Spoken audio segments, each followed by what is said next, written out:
Hola dimatianos, en este vídeo os voy a hablar del tema de dormir durante el embarazo. En mi caso, evidentemente, ya sabéis que todos los vídeos que yo hago son bajo mi experiencia y bajo lo que yo he vivido y bajo la percepción que yo he tenido.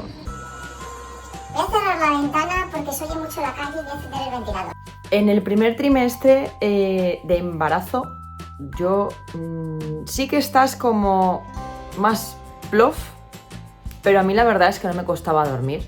No tuve problema ninguno a la hora de dormir porque tampoco tuve muchos síntomas. Lo único que tuve fue lo de estar un poco revuelta por las mañanas.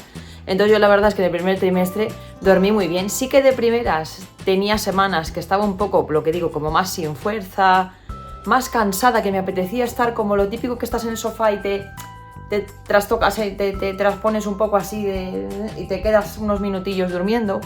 Eso sí me pasaba, pero por ejemplo por la noche yo dormía maravillosamente bien. Yo nunca he sido de dormir muchas horas, pero las que duermo, si las duermo bien, yo te aguanto todo el día. Y entonces es verdad que estando embarazada, pues no tenía el mismo ritmo, pero aguantaba bastante. En el segundo trimestre ya fue otra cosa. Ya se me quitaron las náuseas y entonces el tema de la energía estaba mejor, ¿vale? Porque eso sí que es cierto. No es que durmiera mal, porque yo no dormía mal, pero como la niña se movía tantísimo, al final eso te dejaba un poco agotado y sobre todo que por la noche tampoco paraba nada. Entonces al final sí que dormía un poco peor en el sentido de que mi hija, como yo la notaba muchísimo y se movía muchísimo, en mi caso me costaba dormir por eso, no por el hecho de dormir.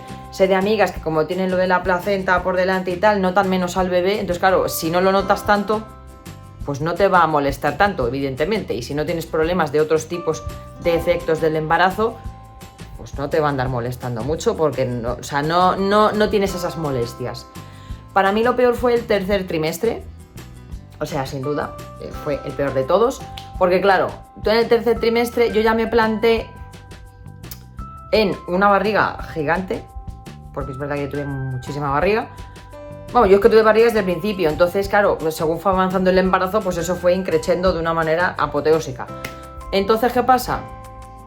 Que, a ti una de las primeras cosas que te recomiendan es que duermas hacia el lado izquierdo, por temas del estómago, del corazón y demás, y porque, boca arriba estás incomodísima, embarazada, boca abajo no te lo permiten, y hacia el lado derecho yo no me encontraba a gusto. Alguna vez me daba un poco al lado derecho por aquello de, cambiar un poco el peso del hombro y demás, pero yo siempre he sido toda la vida de dormir hacia el lado izquierdo, desde pequeña, desde que tengo memoria, y eso afortunadamente no cambió mucho. Lo que pasa que, claro, con el peso de la barriga, pues no duermes igual. Yo tuve que ponerme un cojín de estos de embarazada porque la espalda y sobre todo con la tripa es que no sabes qué hacer. Entonces es verdad que ahí el sueño se empieza a volver un reto bastante curioso. En mi caso, el dormir mal también venía propiciado porque, sobre todo, pues eso, cuando estaba ya de 35, 36 semanas, sobre todo, sí, a partir de las 35 ya, eso fue, pues 35, incluso 34 te diría. Eso fue un problema, ya no tanto porque se moviera la niña, que también, sino porque el problema estaba en la comida. Yo cenaba a las 8 de la tarde y yo seguía en pie, digamos, hasta las 12 de la noche aprox, y es que parecía que tenía la comida aquí. Entonces, claro, imaginaros, sin estar embarazada, tener la sensación de estar repleto, como empachado, que duermes mal, pues a eso sumarle un barrigón gigante y una niña que no paraba de moverse. Entonces ahí es verdad que ese tercer trimestre fue horroroso. Lo de dormir se convirtió, por lo que digo, en todo un reto, porque claro, tú el problema lo tenías no solo en la tripa, no solo en la postura, no solo en el movimiento de la niña, sino también el problema del estómago, porque claro, según sube la barriga, tu estómago sube hacia arriba, empiezas a estar lleno, te sientes llena todo el día. Entonces con esa sensación es que no puede dormir nadie, ni los que no están embarazados. Pues imaginaos encima con el embarazo. Te empieza a doler, claro, luego te duele la espalda. Entonces, como te duele la espalda, aparte ya de lo de la comida, el problema es ese. Para el estómago sí que es cierto que dormir hacia el lado izquierdo te ayuda un poco, pero da igual, porque la comida la notas aquí. Entonces, ¿qué más te da dormir para un lado que para el otro que haciendo el pino? Así que es verdad que en ese sentido era muy incómodo. A ver, también se suma el hecho de que según va avanzando el embarazo, a ti se te empiezan a sumar los cansancios, se te empiezan a sumar los nervios de, uy, que empieza a llegar el momento, de, uy, tengo que preparar la habitación, y claro, todo ese rucu, tú también lo tienes ahí por la noche. Entonces se suma los kilos, el movimiento del bebé, los dolores de espalda, la hinchazón, la retención de líquidos, lo de la comida que como se te queda aquí, la notas aquí, y luego el rucu de todo lo que tienes que hacer más todo lo que va a venir, que no, que se duerme fatal. Pero lo dicho, o sea, aquí el embarazo es algo secundario en el sentido de que cualquier persona que tenga una situación de estrés o que tenga problemas de estómago o que tenga problemas de espalda, le va a pasar 3/4 de la misma que aunque estés embarazada. O sea, yo es verdad que en dormir no he tenido nunca muchos problemas, sí que lo de la espalda lo he notado, pero como llevo toda la vida con ello, estoy como muy acostumbrada y sé de sobra vivir y dormir con esos dolores, entonces eso tampoco me supone tal, pero es verdad que esos eran mucho más dolores. En la tripa, para moverte, para todo, y bueno, y por supuesto también influye mucho las veces que te meas por la noche, porque claro, cuando a lo mejor has cogido la postura, la niña está relativamente tranquila, y tú parece que ya no notas la comida aquí, y a lo mejor el rucu has dicho, bueno, hasta mañana ya lo voy a dejar en paz. Entonces entra en juego el pipí. Porque claro, te está apretando y te meas. Y a lo mejor sale un chorrito. Ya, pero te tienes que levantar a mear porque es que sientes que te lo vas a hacer encima. Entonces, el tema de dormir en el embarazo, a mí me hace gracia la frase esa que suelta la gente. Aprovecha ahora, que luego no te va a dejar dormir el bebé. No, es que antes tampoco te deja. O sea, eso es una fantasía, una ilusión. Porque es verdad que habrá mujeres que si tienen un mal embarazo lo pasan mal desde el principio y a lo mejor también duermen mal desde el principio. Pero las mujeres que tengan un embarazo de estos así buenos, se te complica sí o sí. Por los kilos, por los dolores, la retención de líquidos, lo del estómago, el rucu, el pipí y por supuesto se te suman si te toca el embarazo avanzado en época veraniega. Yo, mi embarazo, pasé el segundo trimestre en el verano y no fue muy malo del todo, la verdad. Es que el segundo trimestre es el mejor de los tres, porque es en el que estás con un poco de tripa, tienes más energía y no sueles estar revuelta como en el primer trimestre, y al no tener tanta barriga como en el tercero, estás en tu prime, o sea, estás en tu prime time. Entonces, claro, es el mejor momento del embarazo. Y yo, aunque tenía bastante tripa con respecto a otras amigas que en esa cantidad de semanas que yo estaba, ellas tenían mucha menos tripa que yo, pero, claro, estás en tu top.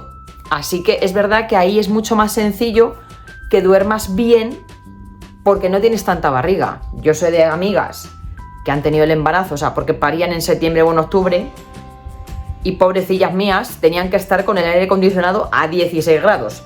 Porque es que se asfixiaban vivas y durmiendo en bragas. Entonces yo ese punto no lo pasé porque yo lo que digo, fue mi segundo trimestre, entonces en ese punto no os puedo decir cuánto malo es, pero sí os puedo decir que por experiencia de amigas mías es horroroso, porque en invierno al final yo tenía calor y yo iba con el abrigo, o sea, yo es que hubo un punto en el que a veces no iba ni con abrigo, me ponía un jersey de estos súper gordo y con eso iba tirando porque tenía un calor corporal increíble. O sea, no me puedo imaginar en pleno verano con las olas de calor a 30 y no sé cuántos grados por la noche a veces que hay, cómo sería dormir con ese tripón. O sea, es increíble, de verdad. Yo lo dicho, yo sí que es verdad que, pues eso, el tema de los embarazos en verano, yo solo puedo hablar un poco de la experiencia que me han contado mis amigas. Yo puedo contar la mía, que es en invierno, y lo dicho, en invierno lo bueno que tienes es que lo más que haces es que te quitas capas. Entonces, dentro de lo malo, no se lleva tan mal. Asumo que con el calor tiene que ser tremendo, de horroroso. O sea, yo lo he visto por ellas y de verdad que tiene que ser horrible. Que luego hay mujeres que dicen, guau, yo es que tal. A ver, yo en el tercer trimestre no he conocido todavía ninguna que diga que en el tercer trimestre durmió estupendamente, ¿eh? Porque principal y básicamente por los kilos que llevas ya de más. que ya normalmente cuando estás de esa cantidad de meses o de semanas, es inevitable que notes casi al bebé. O sea, habrá gente que lo note menos, pero lo notas. En momentos sobre todo que te tomes azúcar o tal. Entonces, no conozco yo a nadie que diga que en el tercer trimestre durmió bien. Porque tienes cansancio acumulado, estás haciendo un sobreesfuerzo porque estás también preparando la habitación del bebé y seguramente a lo mejor hasta media casa para la llegada del bebé. Los kilos, lo del estómago, el pis. Es que es inevitable que duermas mal. Entonces a mí esa frase... Luego resulta que la dice la gente que no tiene hijos. Porque los que tienen hijos no te la dicen. Porque yo he tenido una y ya te digo yo que en el tercer trimestre duermes una mierda. Porque claro, a mí cuando me avisaron, vas a dormir mal. Y yo decía, joder, pues sí, yo estoy durmiendo bien. Pero claro, eso yo lo decía inocente de mí en el segundo trimestre. Luego ya dije, acabáramos. ¿Qué razón tenías? Y sí que es verdad que también es cierto que por ahí hasta la semana 34, 35, digamos que pase casi de todo. Pero sí que es cierto que las últimas semanas hasta que ya das a luz o tienes cesárea o de la manera que sea que nazca tu hijo o tu hija, se hacen los días larguísimos. Porque tú ya estás a la espera. A la vez quieres que se atrase un poco como para que llegue a término y esté todo bien y te dé tiempo a tenerlo preparado. Entonces ahí es una expectativa tan grande que se te hacen larguísimos. Entonces como cuando estás esperando que vengan las vacaciones y la semana de antes se te hace como si fuera un mes, pues parecido. 50-50. Entonces es verdad que es una situación que dices, joder. Así que ya os digo, lo del tema de dormir embarazada... No, es que yo no, ya, de verdad, y si la conocéis o hay alguien que se manifieste por aquí, que lo manifieste en los comentarios. ¿En el tercer trimestre conocéis a alguien que haya dormido bien embarazada? Porque yo no. Y digo específicamente en el tercer trimestre. El primero y el segundo va a depender de muchos otros factores y principalmente de cómo durmáis en general. Pero creo que en el tercer trimestre yo creo que eso es algo común a todos, porque es que se juntan demasiados factores. Entonces es imposible que con tantos factores que se te junten no duermas mal, o sea, es que es inviable. Así que nada, estaré encantada de escuchar vuestras respuestas. Esta es mi opinión de lo que yo pasé y lo que he visto en mi entorno. O sea, que duermes mal. Así que ese camelo de frase, olvidaos que no es así. Porque de hecho, si os sale un bebé... A ver, el primer mes y medio no vais a dormir nada porque también vais a tener que despertaros cada 3 horas a darles el biberón y si es la teta ya ni os cuento. Entonces el primer mes y medio tampoco vais a dormir. Luego ya cuando empiecen a espaciarse las tomas, ahí ya sí que se puede considerar que empecéis a dormir y que inclusive si es bastante bueno o buena durmiendo y puede aguantar 5, 6, 7 horas durmiendo, hasta tenéis un sueño bastante decente. Porque fue por ejemplo mi caso y sé de más casos que es así. Pero en el previo, no conozco yo a nadie que haya dicho que haya dormido bien los últimos meses de embarazo. De hecho, todas te dicen, qué largo se me está haciendo. Sobre todo lo que digo, entre la semana 35 ya hasta la 40, es que se te hace largo, es que no lo puedes evitar, se te hace largo. A la vez se te hace corto en el sentido de que luego se te abruma todo el mundo, pero sí que es verdad que yo eso lo veo y digo, es que es una frase que, ¿cómo se nota que la dice alguien que no tiene hijos? Porque si tú hubieras pasado un embarazo, te aseguro que no dices lo de duerme en el embarazo que luego después no vas a poder. Duerme en el embarazo hasta el 6º o 7º mes, porque luego ya no duermes. O sea que la frase podría ser, pero con un poco de modificación. Así que nada, esta es mi experiencia, espero que os guste, espero que os sirva, espero que os anime. Y nada, la quería compartir por aquí en este rinconcito de maternidad que he creado y nada, y bueno, animaros que igualmente, aunque sea un poco mierder esos últimos meses, también los disfrutéis, ¿vale? Porque es muy bonito igual. Lo que pasa que es verdad que los toros desde la barrera se ven mejor, o a toro pasado ni te cuento ya. Así que nada, espero que os haya gustado, que os haya entretenido, que dejéis los comentarios si queréis contarme vuestras experiencias o experiencias de personas de vuestro entorno. Y nada más, ya os lo dejo como siempre por aquí por la pantalla, a lo largo del vídeo, por aquí abajito, suscribiros, darle a la campanita y no os perdáis ninguno de los vídeos. Y nada más, un besito enorme para todos y todas y nos veremos en otro vídeo.